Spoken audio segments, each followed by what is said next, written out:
Yo, what's up mga gar? Tayo ngayon ay may racket mga gar. Tayo ngayon ay magkikater, tara na. Yun, andito na tayo sa baba at hindi natin gagamitin ang aking body.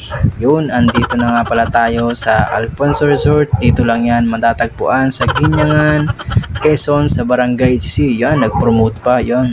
Nang dumating na tayo mga gar, ay ano pa ang gagawin? Diretso sira na ng tela. Ay hindi, joke lang mga gar. Diretso kabit na ng tela. Aanin pa yan.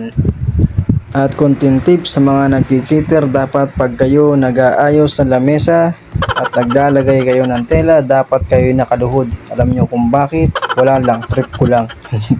Joke lang mga gar. Pag kayo magtutusok na karayom ay dapat madiin para naman masugatan ang inyong kaaway. Hindi, joke lang mga gar. Yan, malapit na tayo dyan matapos. Pagkatapos nyan, edi tapos. Wag, hindi, yan na nga.